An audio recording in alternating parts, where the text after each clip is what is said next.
Hey everyone, it is Evan here from the Trade Risk on Thursday, March 29th, here with a weekend market recap video. We're going to cover all of the major markets, the current market environment, and then finish off looking at some sector analysis. So recording this video a day earlier, markets are closed tomorrow, Friday, for Good Friday. We all get to enjoy a long weekend after a volatile trading week. I think we all deserve it. So markets are closed tomorrow. We get to enjoy that extra day off.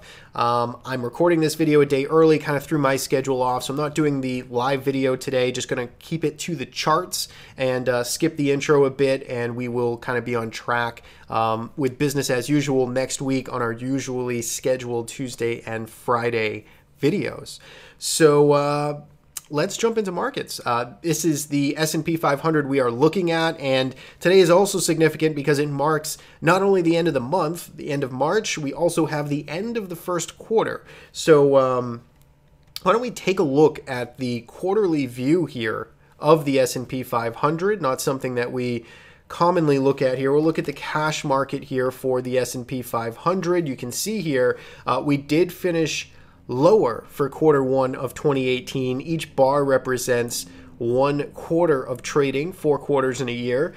So we did finish lower by 1.22% this week here. Let's go to a clean board. So we're just looking at price and some moving averages here. And again, this is a quarterly chart. We did finish lower 1.22%, and we did move red after having a very quick and fast upside start to this year. Take a look at the upside kind of tail here, or wick on this candle, and you can see here we were getting very extended here into that opening drive higher to start off the year. You can see just looking at some of these fast moving averages, take a look at how far we were away from the 8-quarter exponential moving average. I know it's a long ways to, this is a big time frame to look at, but again, these moving averages give us some type of reference point. You can look back in history here and see not ever, looking back over the past 12 years or so, have we been as extended from the 8-period exponential moving average here on a quarterly chart as we were back here in January. And I think what we see also when looking at this time frame is take a look at the past, 14 or so quarters in here, let's see, 1, 2, 3, 4, 5, 6, 7, 8, 9 quarters in here, how kind of cleanly higher and really uncontested this move higher has been over the past 10 or so quarters. Strong closes, more or less at the top end of the ranges, each and every bar here. And when we look at just how strong everything has been, it is not unreasonable to think that we can't come back down and retest, say, the 8-period quarterly moving average here. There's no special significance with this moving average, by the way. It's just a personal preference and what I use on the shorter time frames. But I think, again, as a reference point, the point is still well illustrated, kind of like we were back in 2015 when we were kind of, testing and bouncing around this 8-period EMA here. If we were to see that type of action going forward, that would bring us down to about 2420 or so. If we look at a SPY chart, that would be right around 240, 241 in the SPY. And, that level has come up before. We've talked about that level as a potential target when looking at a weekly time frame or that weekly technical picture. So we'll get back to that. But I think what it illustrates here is that even though, a move down to 240 seems like the end of the world type of action there on a daily time frame, when we look at this huge macro sort of landscape picture over many quarters and years, a move back down into here to around 242, given such a move over the past 3 years, is not unreasonable and really can still very much keep this macro, this overall sort of bull trend very much intact, even with another 8 or 10 or 12% pullback here. So keep that in mind. That is the big picture, down 1.39% on the quarter for 2018. And when we look at the monthly chart, because again, this was the monthly close here, you can see we are getting an inside monthly bar here from February. February was a wide trading range month, all the way up from 283 down to 253. And we are trading entirely inside of that now for the month of March. Both February and March are seeing increased volume for the first time, going all the way back to June of 2016.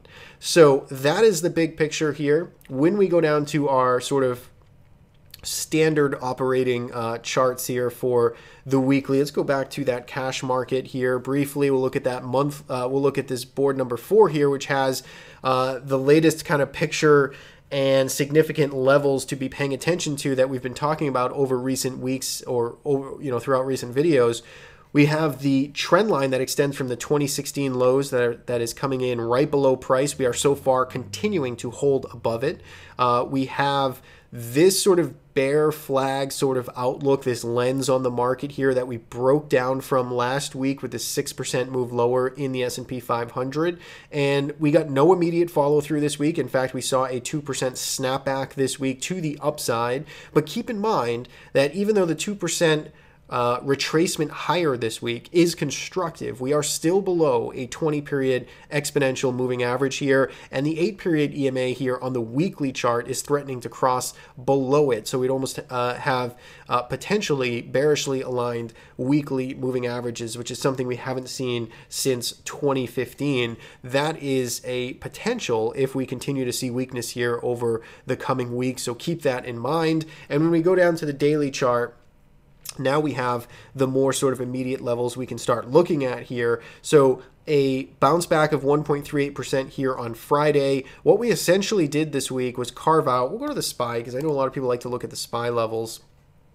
So what we essentially did here this week was carve out this range from, call it 258, 259, all the way up to about 266 or so. I mean, this was the trading we saw this week. Had a 2%, almost 3% up move, followed by a 2% down move, followed by, a flat session with about a 1.5% to the upside. So increased ranges, right? Wide range trading sessions that we're seeing here over this trading week.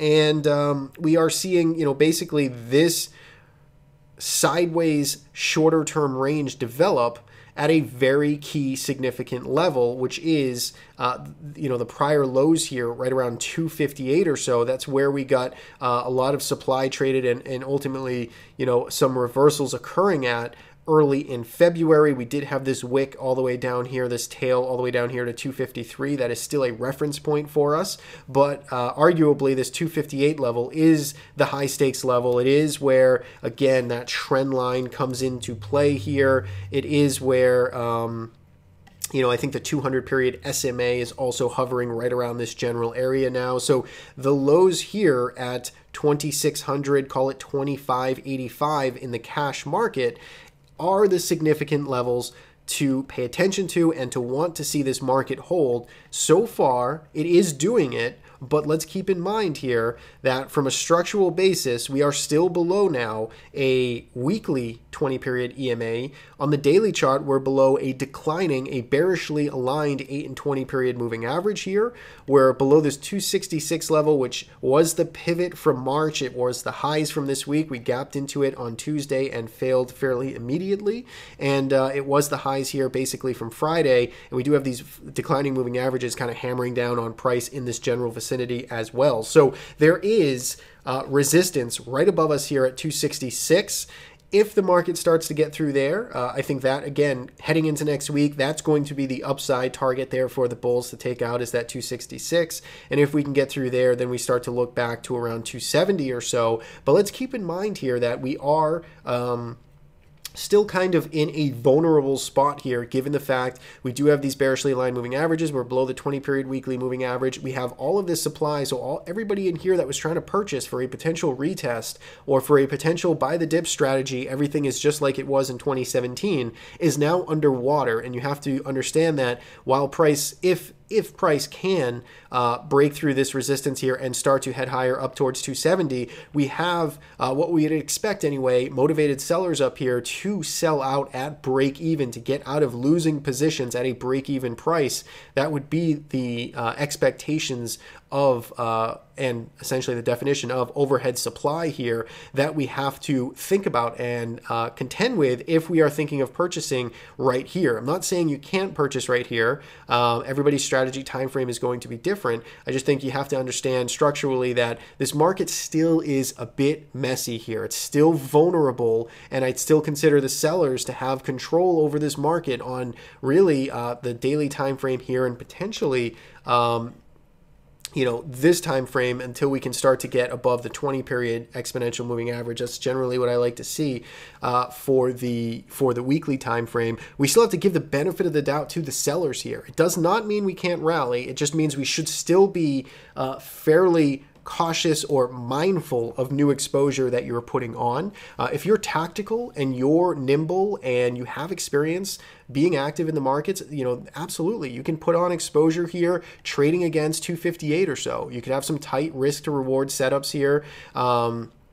Where you are using these lows as a kind of jumping off point, a bailout point on long positions, and you can be tactically allocating in here if you are nimble and if you have the reasons and setups to do so. And even if you're on a longer time frame, you can take some shots here and deploy some capital. I do think, again, though, you just have to be mindful that we still have a lot of kind of confluence and supply. We have a lot of technical sort of resistance above us. We have that overhead supply. You could draw this trend line down here from this recent slope here for the recent sell-off from last week, and we're still below this. We're still below this. So there's plenty of reasons to be a little patient here and wait to see if the market can prove itself by taking out some of this resistance, hold itself up, let the moving averages kind of realign themselves, give you a little more confidence that the selling is actually done, build out some more structure, and then plenty of time to sort of get back on board to the long side. So those are sort of my thoughts there. Again, I don't want to discourage anyone and say that you have to be a perma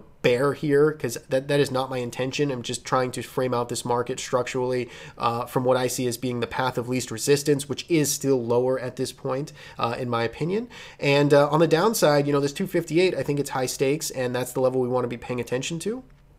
So if we start to take out 258, I'd say the next reference point's around 252. If you projected some type of measure move here, beyond that, if things get really silly and we see selling really start to accelerate, then again, I think the lower 240s or so is certainly a reasonable destination for this market if we start to really unwind. And I'm not calling for that per se, just trying to outline both the bear and sort of bull case here. So that I think sums up my thoughts here on the S&P 500. I think we're in a volatile sort of near-term range here. I think we're in a tough spot, and I just, again, preach sort of patience here, sitting on your hands, deploying maybe some cash, but deploying some cash into equity, into longs, but still staying defensive overall. We did do one purchase, ourselves here on Friday, putting on some long exposure here to test the waters. But again, I'm still staying fairly defensive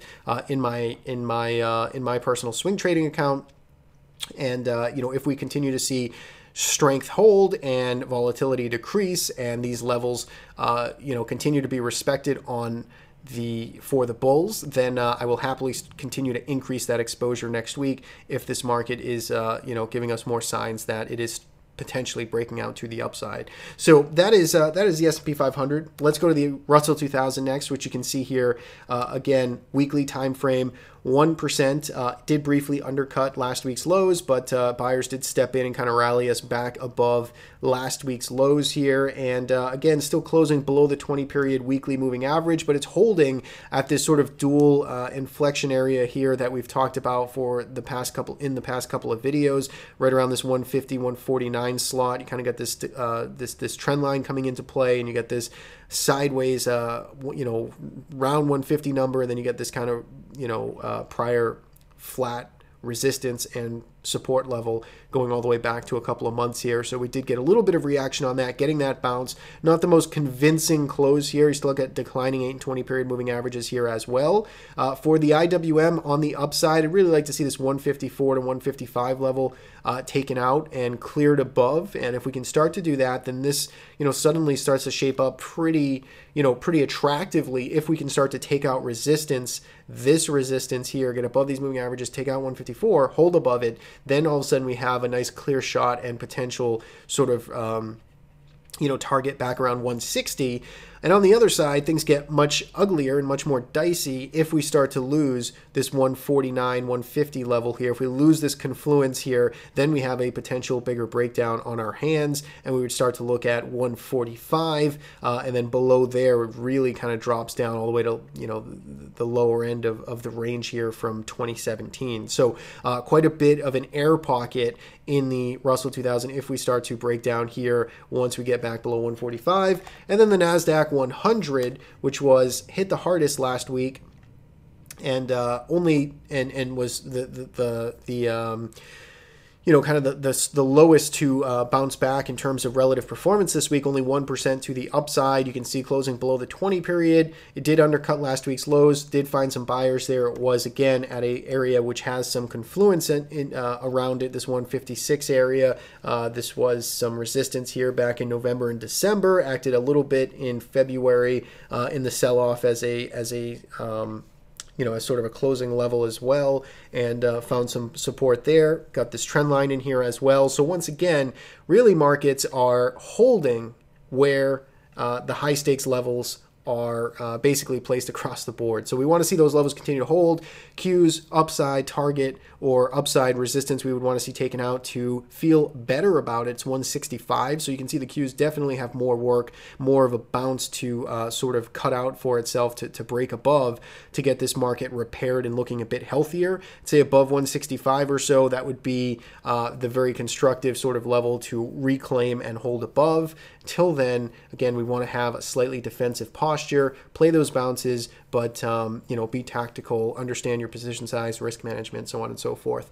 So that is the market environment. A little long-winded there, but hopefully thorough enough for all sides and all different time frames of traders. So let's get into some other markets now. We'll go to TLT next. TLT finished the week strong, 1.44%, tacking on some gains, rallying right into a declining, or at least flattening, I suppose, at this point, 20-period exponential moving average, and a lot of supply coming in here right around this 123 level, which we basically chopped around in for almost the entire 2017 until we broke down from it in January of this year. You can see a nice rally underway. We did talk about our long position here in TLT, which we got long on the 27th on this sort of breakout here. We talked about this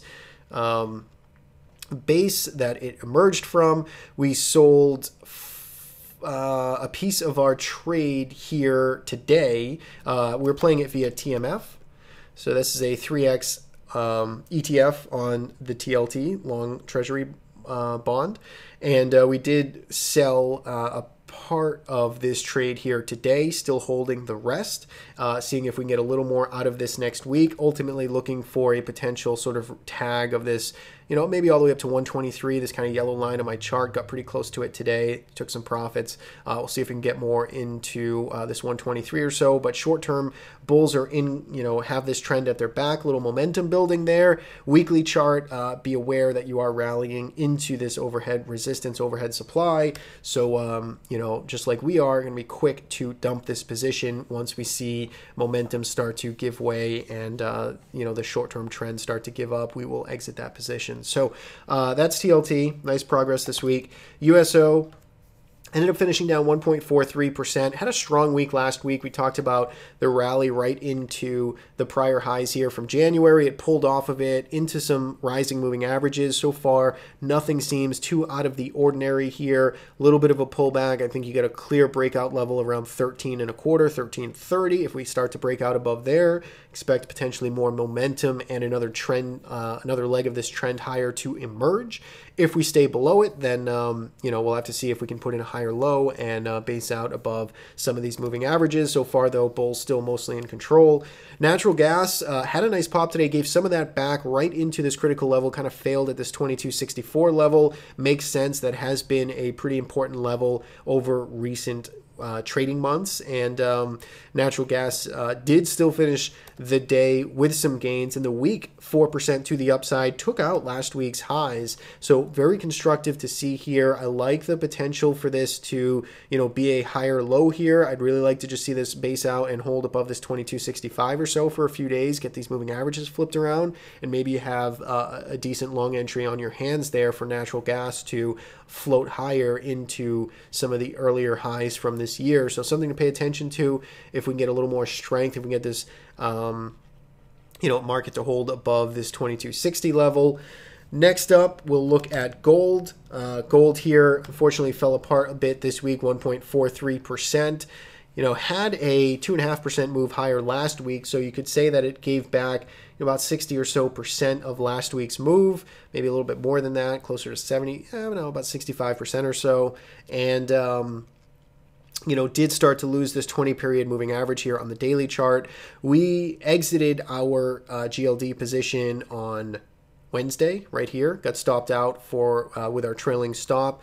We're in this trade for a while. I think at the beginning of March is when we got involved with it. We sold a piece of it right in here at the prior highs here into this resistance area. Tried to hold the rest of this for a potential higher low and breakout of this bigger pattern. Just didn't materialize enough for us. This follow through weakness was enough to stop us out. So no longer have this position on. Just captured, kind of locked in a little bit of a win there, small win for GLD, and I still like this pattern overall, but from my perspective, a swing trading perspective here, I'm not going to really sit around in this right here. I'd rather just wait for either a breakout to emerge, a retest of these lows, or some better structure to sort of form here. It's very likely that the nice reversal we saw here on Friday marks some type of deeper, higher low here that will work ourselves back up to these highs again.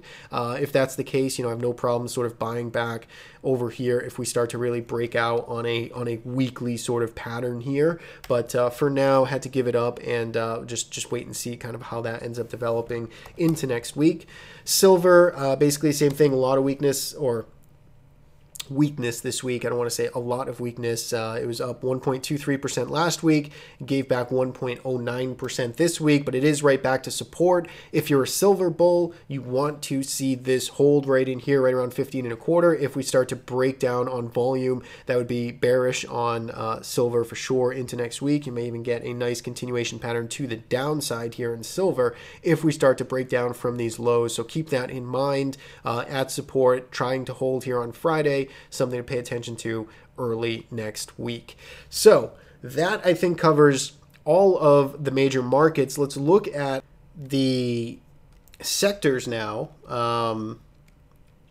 So if we pull up this watch list here, so here are all of the sectors. Spider sector, I threw an IBB into this as well. Actually should drop out remove the SPY, we'll keep in IBB, but basically here's all the spider ETFs, and if we sort them on the weekly return here, so 5-day return, you can see on the week, staples were the best performing this week, and that's funny because we talked about how horrible they looked in our last week's video, and I think when anything looks truly horrible, that's probably a time to that at least is worth a very short-term bounce. That's what we saw at least in the XLP here. Structurally, this thing is still a mess. Weekly time frame, we're still above now quite a bit of overhead supply, declining 8 and 20 period moving averages. Not too much to like here, but a strong snapback this week, 3.5% to the upside, and in fact 3.5% to the upside, and still an inside week to last week's 4.5% lower. So into some of these flattening to declining 8 and 20 period moving averages here. I guess the 8 period's rising at this point, 20 period's still declining, but that was the best performing sector this week. Doesn't look too actionable to me as of right now. Would not want to be buying right here. Looks more like a potential sort of bear flag here to maybe short back into this $51 area if that is your cup of tea, not mine. So not going to be doing that myself, but let's respect some of the moving averages there. XLU, this one here, a little more actionable, right? So a nice tighter pattern here. I like to see tightness in patterns when you're going to trade that. This was up 1.5% this week, and you can see now it is back into, say, this $50.75 to $51 resistance here.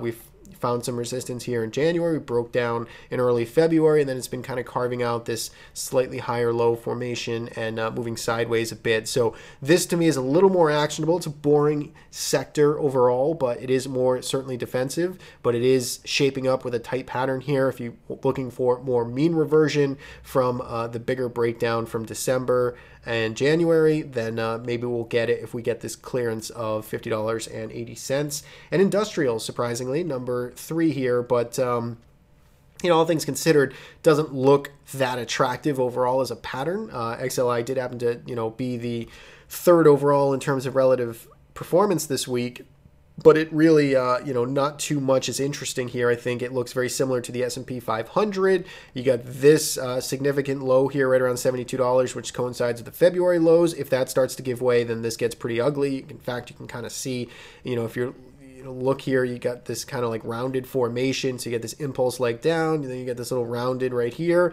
So if we start to lose $73, this looks like a more attractive short to me than trying to buy this long at this point. So something to be aware of.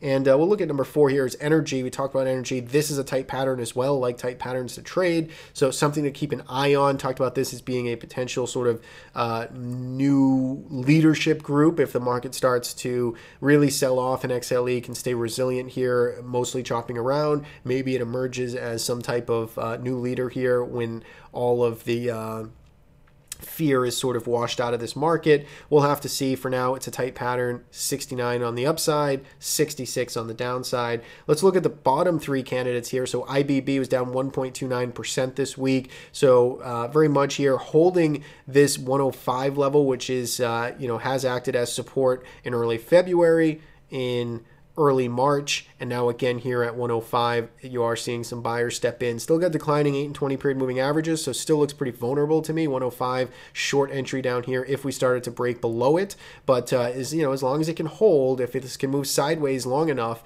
get these moving averages to flip over, flip themselves around here, maybe you get a trade back up to the upside, but I'm not quite seeing it just yet. This is in the worst performing ETF sector of the week, followed by XLK, which is down 1% here. So again, you can see not too attractive here from a pattern by itself. We have, essentially declining 8 and 20 period moving averages, trying to hold on for dear life here, right around $64.